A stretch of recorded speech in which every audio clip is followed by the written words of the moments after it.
Wait. That's so good. You can't do everything because, spoiler alert, you can't. I forgot you're late to the party, but better late than never when it comes to that. Hey y'all, it's LJ here, owner and founder of Smart Moms Plan Disney and Smart Moms Travel. We are so glad you're here for another episode of the Smart Moms Plan Disney podcast.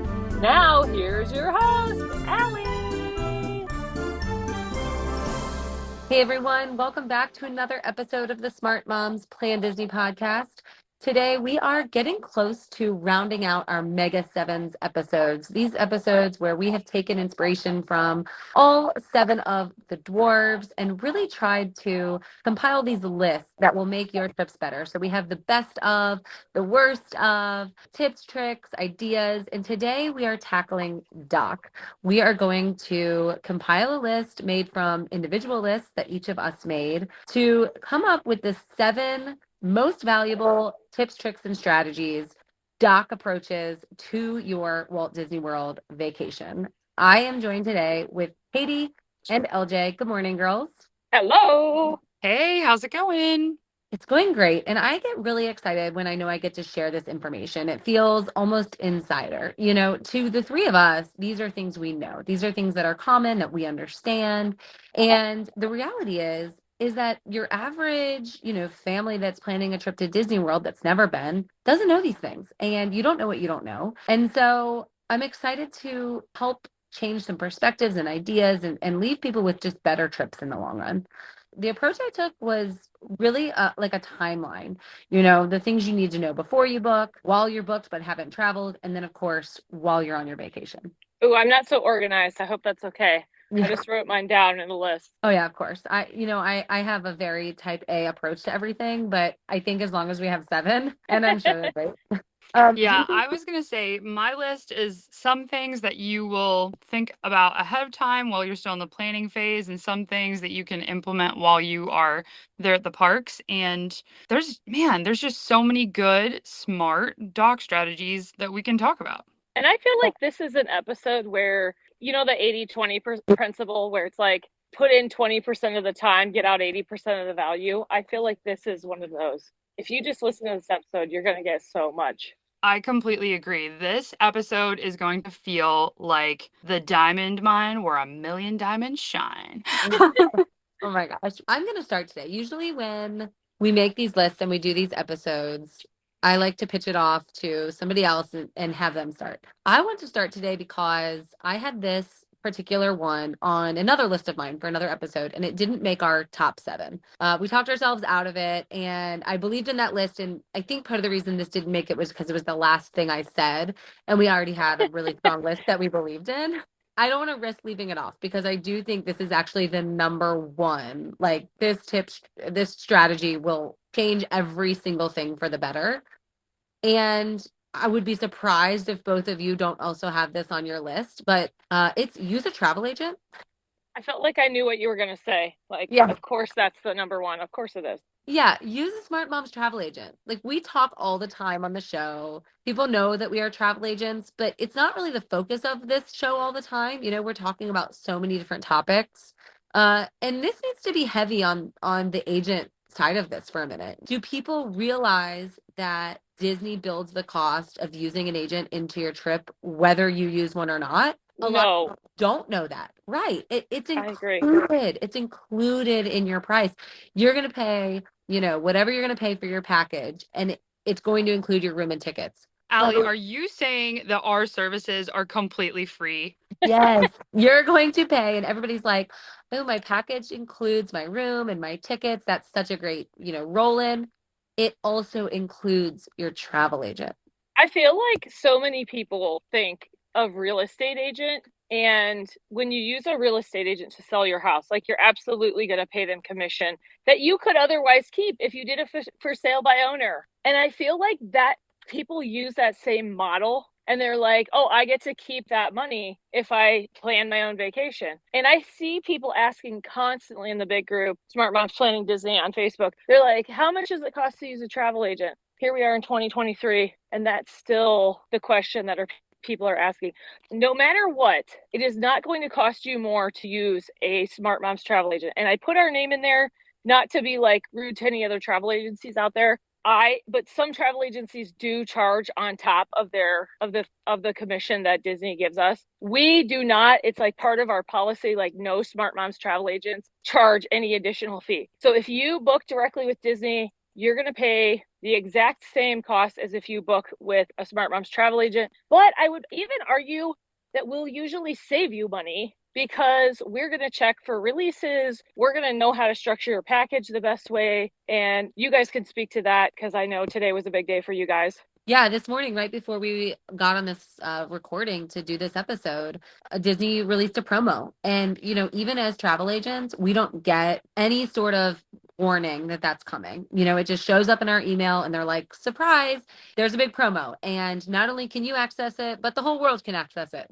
And what I'm able to do is log in and save my clients money before their work commute is over, before they've even sent their kids off on the school bus. I get it done. Katie gets it done. We all get it done. And we're able to just send an email and say, guess what? We just saved you $500 or whatever it is. That's a service that you want. You want that on your side for free. You want somebody that is going to log in the earliest hours of the morning to book that really special birthday dinner that you want. Those dining reservations are hard to get. But if anybody's going to get them, it's going to be us. Mm-hmm. For sure. You mentioned that we monitor the promotions and that we automatically apply them for our clients. Like you as our clients don't have to ever even think about it. It's just you get that email that says, here's your pixie dust savings. And Allie, don't you love sending those emails to our clients that says, hey, I just saved you money, right? Like it feels so good to do that. And we do the dining reservations and everything as well, which we are all very well versed in. But the only way to get really well versed in like understanding the ins and outs of Disney is to go really often. And Smart Moms agents do. We are visiting Disney really often. I know me personally, like I'm a local, so I'm at Disney pretty much every week. And so even if you think about your friend who goes to Disney every year and what insights they can offer you, I can probably offer you more insights than them because I'm there every week, right? But that's just to speak to Smart Moms agents know what, like, they're going to know more than what you anticipate them to know. And whenever you book with us, it's not just that transaction. It's not just like book it and buy. We are having a relationship with you. We are learning like what your family wants out of this trip. We are forming that connection with you because we deeply care about your trip. Like we deeply care that you have the best time. And so we're going to be talking with you the whole way through the planning process, making sure that you have all of the best insights so that you can have the most magical time. Yeah, this is the best one. This is going on the list, right? We all agree with this one. I totally agree. Has to go 100%. on the list. This is going on the list because this is the before, this is the during, this is the after, this is every single thing. And this is the one tip that I think in every area will make your trip better. So it's on the list and I feel very proud of it. And I feel so glad that I said it first. Katie, give us one.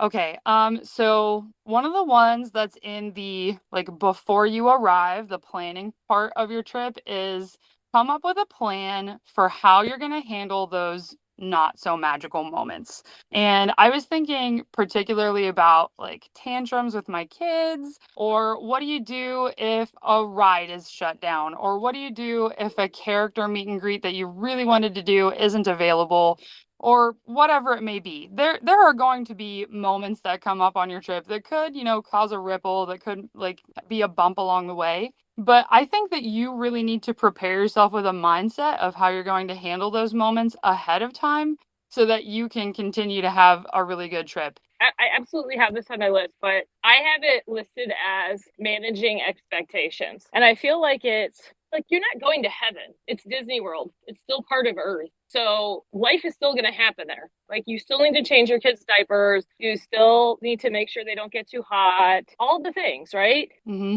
And it's just like if you go into it like with this vision of like everything being perfect, I think you're going to have a hard time because it's not all going to be perfect. It's going to be amazing. It's going to be incredible and a billion times better than your regular life, but it's not going to be perfect. And so having those conversations with your spouse, with your kids, and more importantly, I think with yourself of like, what's the goal here of this trip? And I think so many people can choose the wrong goal and they'll choose something like to do it all. And I feel like the right goal is to have the most enjoyable time with the people that you love.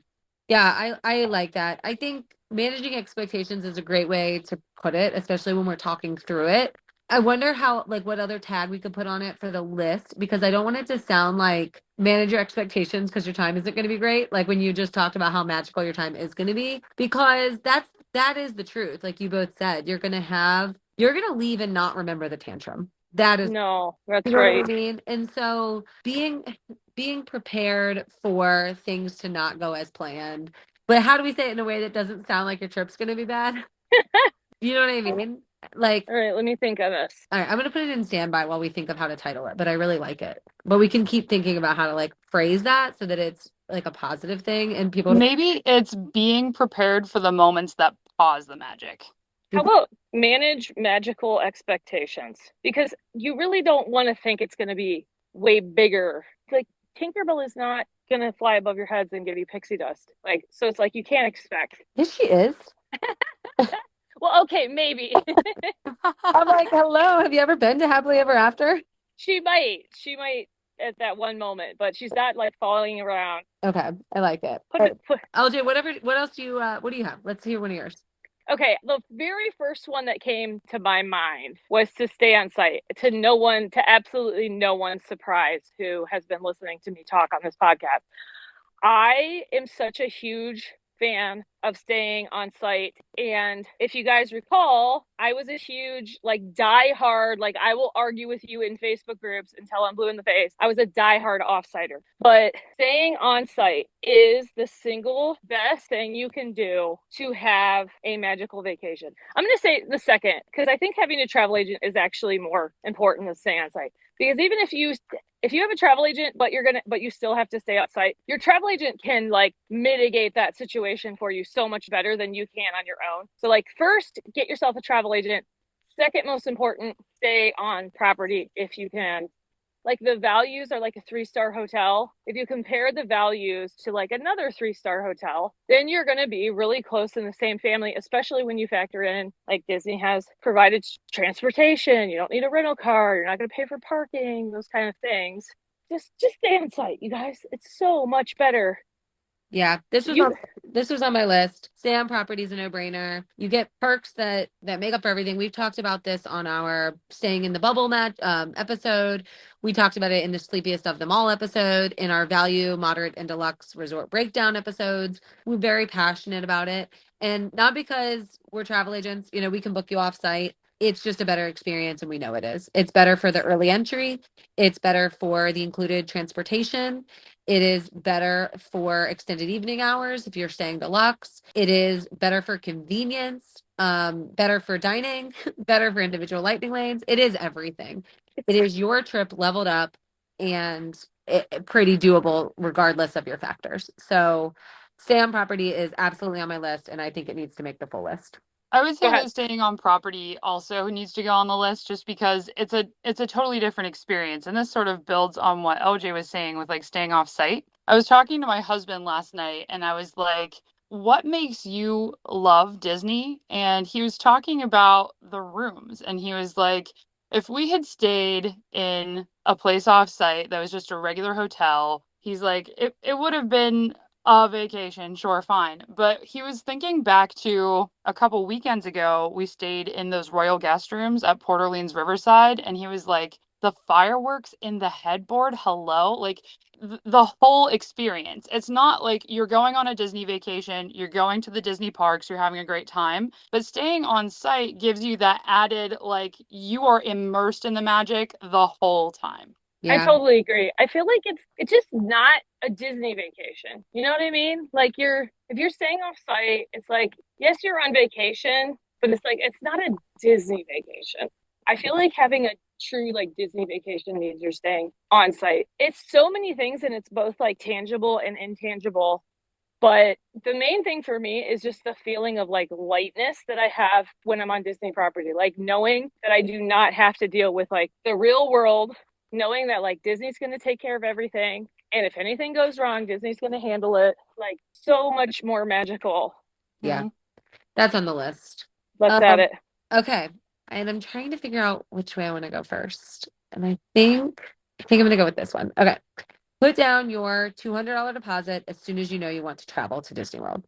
I have Yeah. this as a strategy because $200 is pretty attainable for, for most people to come up with, pretty fairly quickly once you decide. Wait till your next paycheck or whatever that's going to be. The $200 is refundable should you have to change your mind and not go to Disney, although you don't need to do that because your package is also modifiable. So you can make changes or your agent can make changes. And your rates are always going to be lowest when you start looking. And then, of course, promotions can be applied. So lock yourself in and pay on it for 2 years if you have to. Work with your travel agent. They can help. But don't wait to get yourself locked in. Absolutely. That comes back to that someday maybe mentality. And I was stuck in that mentality for the majority of my life. You all know that we took our first real like family vacation back in 2021. And it was always, I would love to take my kids to Disney someday. It was always that. And we never took even that baby step of action of putting a deposit down. And so it was never going to happen for me until I actually took that step of saying, we're going to Disney and I'm putting that money down today. Yeah, because it makes it tangible. It makes it real. This is a thing we're planning to do.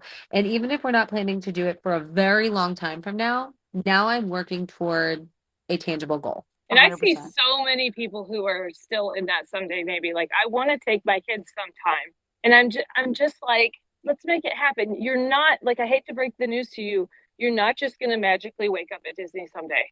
Whether it's now or whether it's later, like, there's a process and you have to get there. And the sooner that you start working on it, the sooner you get to go to Disney. And honestly, in my experience, the sooner your life is going to change. Yeah, Yeah. and Because you don't need to stress about this. This isn't, oh my gosh, I put $200 now, and now Disney has me in Disney jail. And if I don't pay $1,000 a week, I don't get to go. Like, it's not that. You pay $200, you're locked in. You got flexibility and freedom. You don't owe anything else till 30 days before travel, whenever travel is. It might not even be the dates you lock in at first. I I, think this is like a must strategy.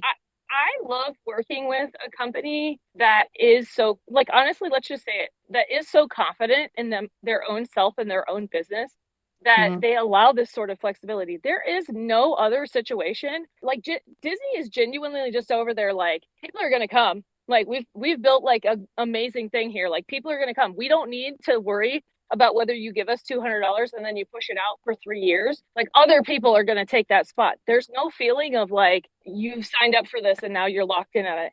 And I've been traveling other places recently, and there is not that flexibility anywhere else that I've experienced. You got it. At whatever point you come and you familiarize yourself, you're going to be hooked.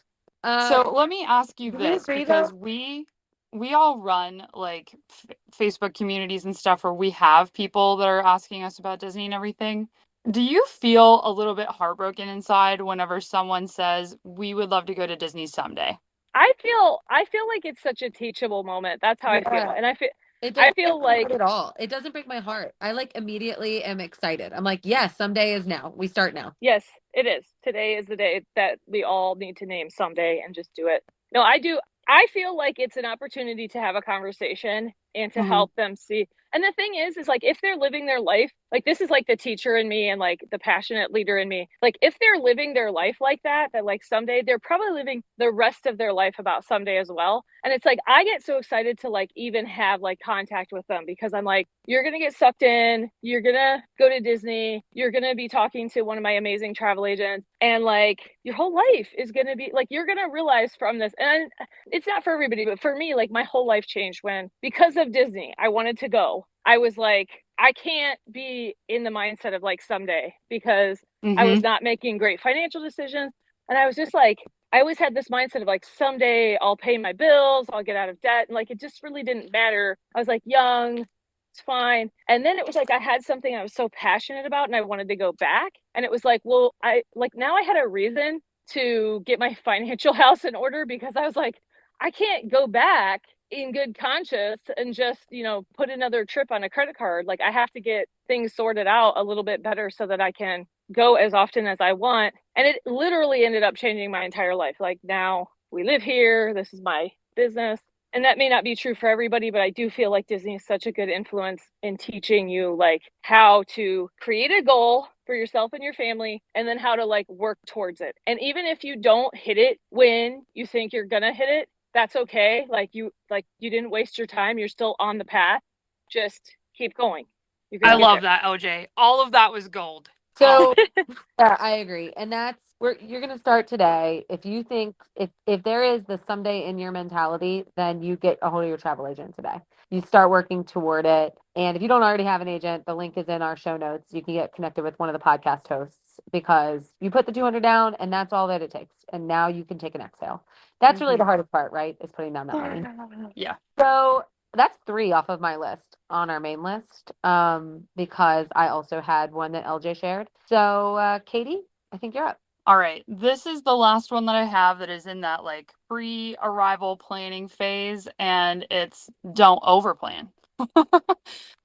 If you are coming and you plan an itinerary down to the minute or even down to the hour of this is what we're doing and this has to happen here, and like you are setting yourself up to not have a good time, because the minute that anything gets off the rails, you're going to be like, oh, we didn't get to do this, that, and the other.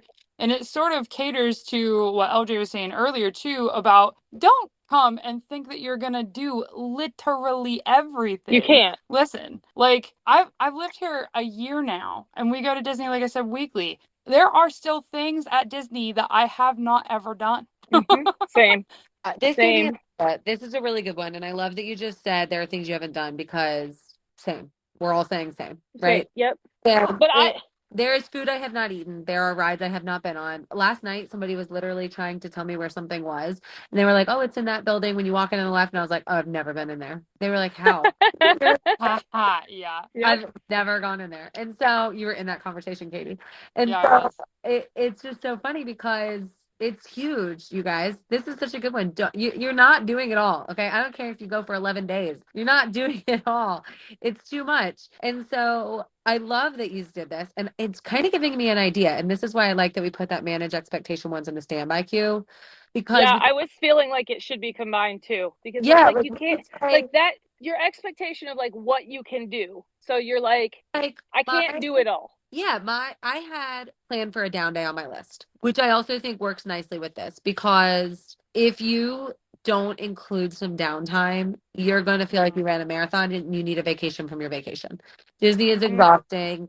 You need that time. Okay. So don't overplan, like Katie said, / include a down day and follow cues from your family, which will help you manage those expectations, right? It will help you handle when things are getting tough because your kids are going to throw their tantrums. You know what I mean? And you can't look at you brought them to, you can't say, I brought you to Disney. They didn't ask you to bring them to Disney, or maybe they did. But either way, like they're still tired. They're still living life and they still have, a small fuse. And so I think these all kind of work nicely together of don't overplan, include a down day and follow cues from your family. So now we're at 4 on our list and I have only 3 remaining on mine. How are you all doing? LJ, are you ready to give us one? I'm going to go to one that I feel like has to be on the list. Like this is like has to be. And that is planning around the crowds. And I'm going to make that encompass like all the ways that you can plan around crowds. I'm also going to encompass in this using Lightning Lane and all the strategies that can help you with planning around crowds, like staying deluxe and getting your extra hours in the park that other people aren't there. The strategy of like coming to the park early in the day, doing a bunch of rides until like 10:30, 11 o'clock, and then being like, let me have lunch, and then going back for a nap, and then coming again when the crowds have left and like the heat of the day is over. Like all the things, just like being smart about the crowds. I like it. So was that ballsy to include all of that in one? No, not at all. So I'm the queen of just like combining everything to get things on the list. But it is so all encompassing. Like crowd management really does come to something. That's the perfect term for it. We're gonna say crowd management, and it's all of those things. Yeah, it's all of those things. I like saying crowd management. Something really funny about me, I have a hard time speaking to this one because I am I guess when it comes to Disney, just sort of, I don't know if free spirit is the right word, but I don't really do, like, I'll go whenever, I'll go to any park any day. And it probably just sort of circles back to the fact that I go a lot. And so if we miss it, my family will go to Magic Kingdom and ride one thing, and that'll be our only Magic Kingdom day, and for most But families, that's not going to be good enough. that's your expectations too. Like Right.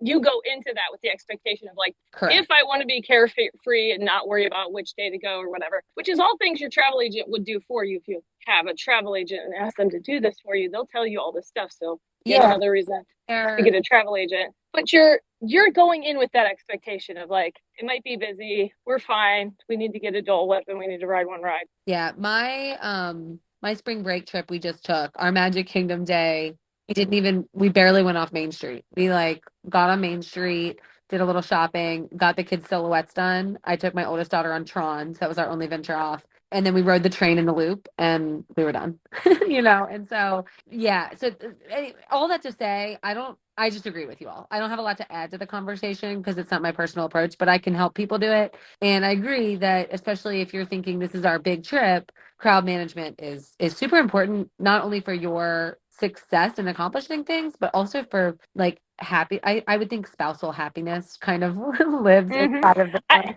I think also when you go to like you're counting the cost, when we talk about that again, you and I think all three of us are annual pass holders. So going into Magic Kingdom and spending 3 hours on Main Street and not doing anything else doesn't feel like a bad investment. Mm-hmm. Right. Yeah. All right. That's a good one. Okay. So we're going to add that to the list. We are going to take a quick break. And when we come back, we will continue going right on through these.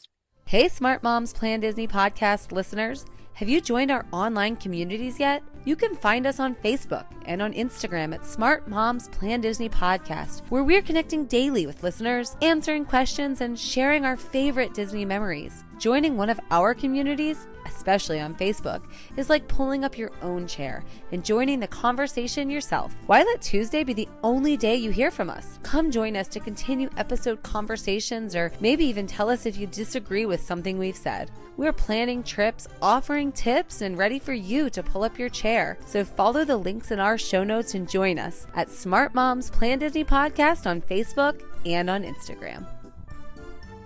All right, everyone, welcome back. We are working through, Katie, LJ, and I, a list that is going to be full of the top 7 tips, tricks, strategies, Doc approaches that you need to have a successful Disney World vacation.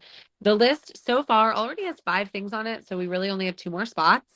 We have use a Smart Moms travel agent. And for any Smart Moms travel agents listening today, our hidden Mickey will be agent. Stay on property. Put down your refundable $200 deposit as soon as you know you want to travel to Disney World. Don't overplan. Include a down day and follow the cues of your family, and practice crowd management skills like planning of lightning lanes, park times and days, etc. I think that feels pretty good. Like, these are definitely things that are going to have you with a better experience. So that then takes it, Katie, to you. We only have 2 spots left. I'm starting to take some things off my list that I know, like maybe I'll just mention as an honorable mention, but I'm not going to fight for them on the main list. So where are you, Katie, then with yours? Oh, man. So some of the ones I have on here are a little more, I guess, granular. I mentioned maybe some lightning lane strategies because we were just mentioning about that before the break, and things like that. I think this is the one I'm going to pitch to you right now, though, because I think it's broader. We already talked about it a little bit, but I feel like it's so important for you to be able to keep coming back to the magic that I am passionate that this needs to be on the list. Okay. Oh boy. So I have convert the Disney doubter. My husband at one time was a Disney doubter, and now like Disney's his favorite place. But I think that it goes a long way to cater to that person and make sure that they're having a good time on the trip. And for each person, for each Disney doubter, that's going to look a little bit different. But for my husband, like, he loves it so much whenever we commit to, we're not waking up at the crack of dawn and going for rope drop. He loves when we can sleep in, enjoy the resort, and then hit the parks in the afternoons. Or things like hire a babysitter, have a date night. Like, how awesome would it be to plan a date night in Epcot, do the Eat to the Beat series? Like, that would be so great. All right. There are so many ways to convert the Disney doubter that I feel like if you're not leaning into that, like, listen, if Matt told me this is our one and only lifetime trip, I would do whatever it was to make sure he had a great time. So he'd be like, we should do that again. Yeah. And I'm looking at more things that are going to be like we're booking or that's why I do kind of feel like it should go in the standby and we should yeah. see what else we Yeah, I have. agree that you want to But get your doubter on board, but I don't think it's like a top 7 strategy. Okay. We still need 2 more on our list. I have one I think is pretty good. I think this is something that does make your trip better.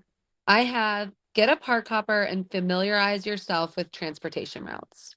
The reason I put them in one is because you want to know how you're getting from park to park. And the reason I think both are important is because number one, the park hopper is usually not too expensive to upgrade. It's like 100, $200, for everybody. It really doesn't stack up too much. And, what if you have this big dream to see Happily Ever After, the Magic Kingdom fireworks show, and it rains on your Magic Kingdom day? Mm-hmm. And then you're stuck. You're not going back because you don't have a park hopper. Or what if your son or daughter just cried when they entered Galaxy's Edge and it was a life-changing moment for your family and you want to return? Well, you can't. And when you don't have a park hopper, you're really not opening yourself up to that flexibility on your trip. And I think that Disney trips really thrive off of having flexibility.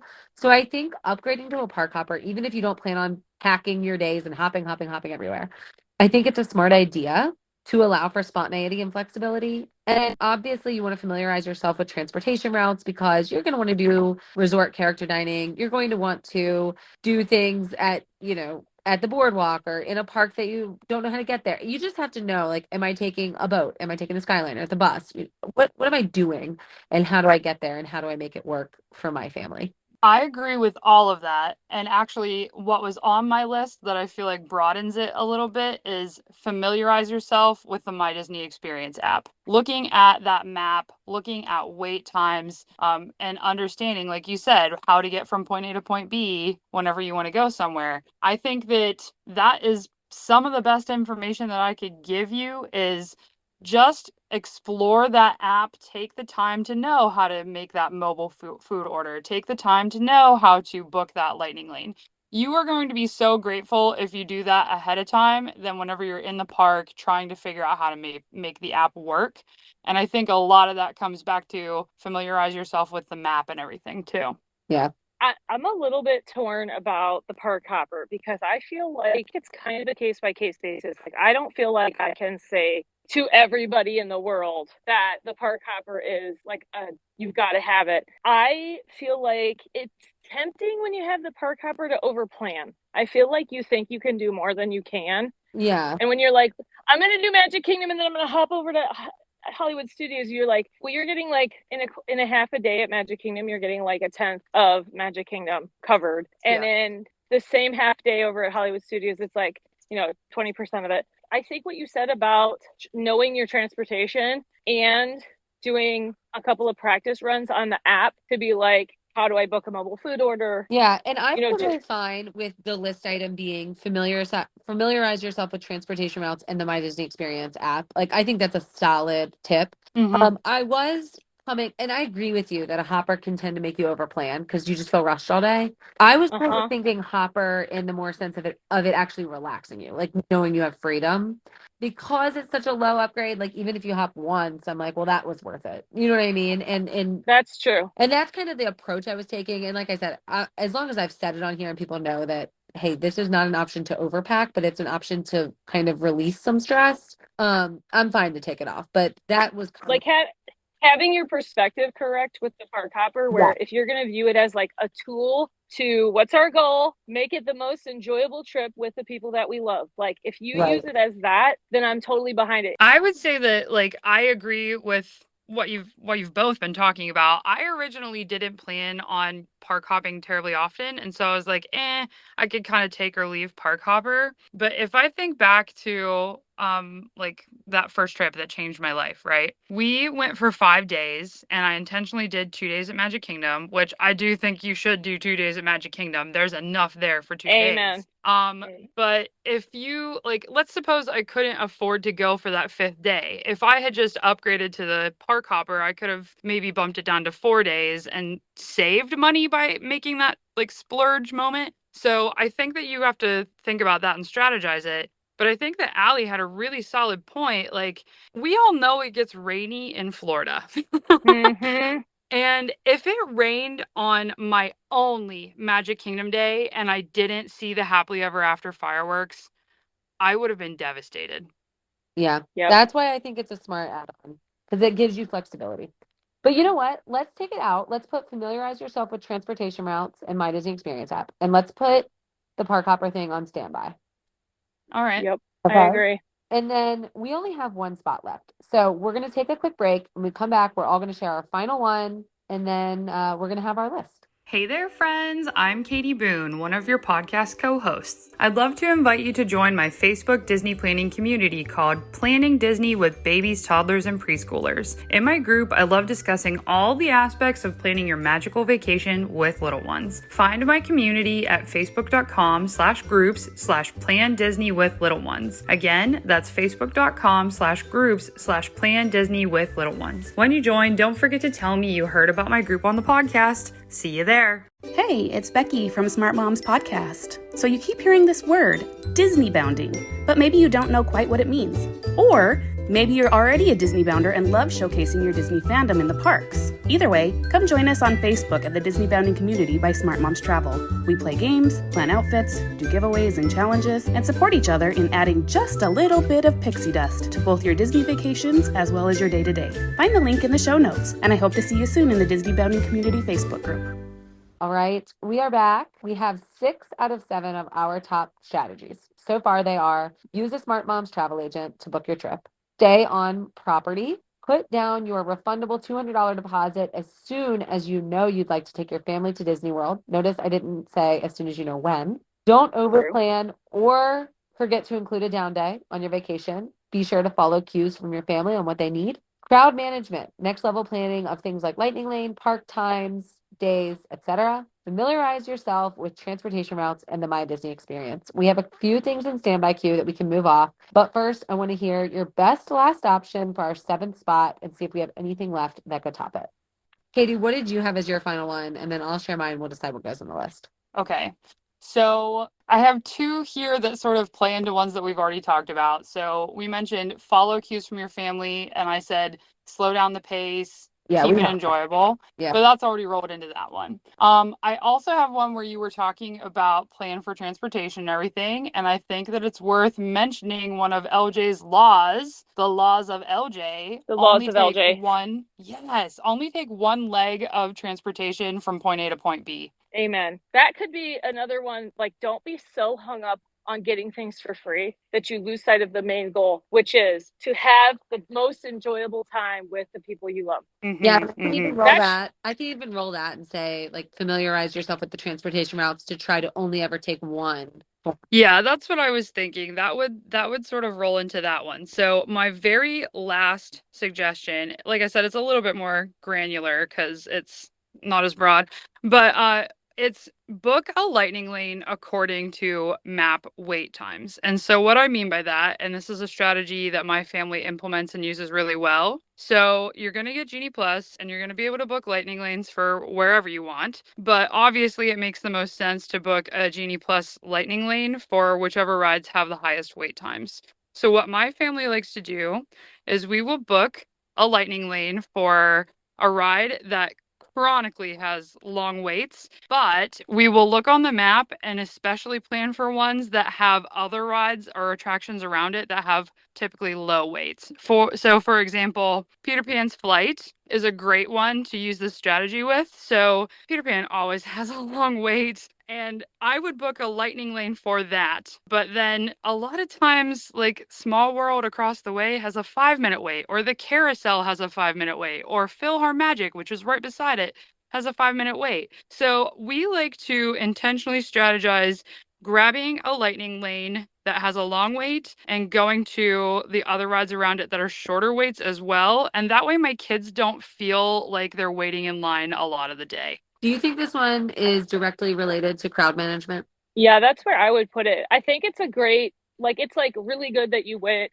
that detailed for people, but I feel like it can go in That's crowd management. true. That's true. It does go in crowd management, doesn't I it? mean, I agree with you that it's a thing you should be doing 100%, but I think it's crowd management. So that's going to leave me to give you what I think maybe the last one should be. And I have two, but I don't like one of them.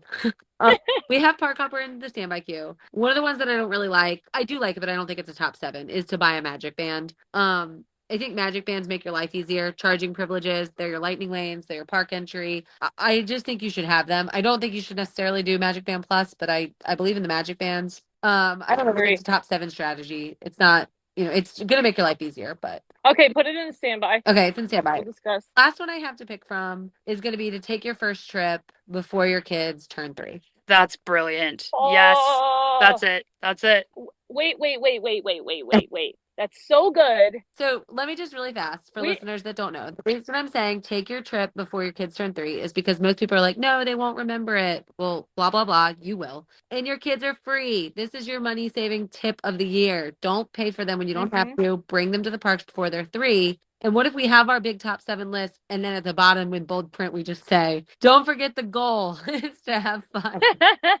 Yes. Like friendly reminder, maybe not your strategy, because Doc is all about strategy, but like reminder in all of your strategizing, not to let your strategizing overwhelm you and give you anxiety about the trip, but rather keep the goal in mind. I'm going to argue with you on the 3 thing because I don't like, these are supposed to be like the 7 things that are like we could give to the general public at large and feel comfortable that like that these make sense for everybody. There's a very small portion of the population that their kids are still under 3. The 3 things should probably just be somewhere where it's like it should be added to like somewhere where we're like saving money or like just being smart about. Like it could almost be put down your $200 deposit and try to do it before and try to make before you. Yeah. That's okay. That's actually a good place to do it. Like not like, cause we're talking with the $200 deposit, we're talking about like, don't sit around and wait, like get planning. Yeah. Okay. So then that if your kid's under 3, don't know. That means our last one needs to be Park Hopper. But what if we say no, LJ doesn't like it at all. Even if we say, oh my gosh. I just don't think it fits the criteria. You're like, it's not like the 7 things are like, this is for everybody. Yeah. I don't think Park Hopper is. Well, it is for everybody's peace of mind. But I mean, I don't know. Is the last one then use a magic band? I'll be honest, I'm on team anti-magic band. Because I think the last one is like putting what the goal is. Or I don't think it's even the last one. I think it's like this is the main thing because it's like it ties into everything that we're saying. Everything that we talked about, we're like, don't forget that your family, like that you're like what you're trying to do. Okay. Like with Park Hopper, we're like, don't forget though, you're trying to have the most enjoyable time. Not trying to do everything, not trying to save the most money, not trying like all these other sub goals that are less important. So that's why I'm like, what I'm going to do then is I'm going to take the family queue thing out and I'm going to reword it. So tell me this, is this our top 7 list? Use the Smart Moms travel agent for free. Stay on property and consider a split stay. Put down your refundable $200 deposit as soon as you know you want to go to Disney World and try to plan for before your kiddo turns 3 if possible. Don't overplan and be sure to include a down day. Think about crowd management, so next level planning with lightning lanes, park times, and days. Familiarize yourself with transportation routes. Try to only ever take one form. And of course, the My Disney Experience app. And finally, follow cues from your family. And remember, the ultimate goal of this vacation is happiness. Woo, woo, woo, woo, woo. There it is. That's it. That's it. I feel really strong about that. I feel good about it. That is how you're going to have a great vacation. That is how Disney World is not going to be overwhelming. It's not going to be anxiety ridden. And it is just going to be something that your family will love and remember forever. I can get behind this completely. This is a solid list for everybody that's going to Disney. Like these are the top 7. All right. I love it. I'm so glad that we did this. And this episode is going to provide so much help to people that are thinking about planning. I want to remind everyone that our Dopey submissions have closed officially, and our dopiest of them all will be next week, where we will be reading on air silly mistakes that people have made. Some may be like, palm to forehead type things. Some may be hilarious. I cannot wait to share them. And hopefully we can all laugh at each other and learn from each other's mistakes. For today, that's going to do it for us on the Smart Moms Plan Disney podcast. As always, please, please, please use your doc strategy. If you are looking at planning, or ready to start planning your Disney trip, and you don't already have a Smart Moms travel agent, check out the link in our bio. Hit us up, fill it out, get connected with a podcast host, Smart Moms travel agent, and we're going to help you have the best time. Be sure to follow us everywhere you get your podcasts. Like and subscribe. It really helps us out. Give a 5-star review. We love doing this for y'all. So the more you can be in there and throw that support our way, we are just so, so grateful. We are on all forms of social media at Smart Moms Plan Disney Podcast. We're interacting with listeners daily. And we hope that you'll join that conversation after you listen to ours. Until next time, we'll see you real soon.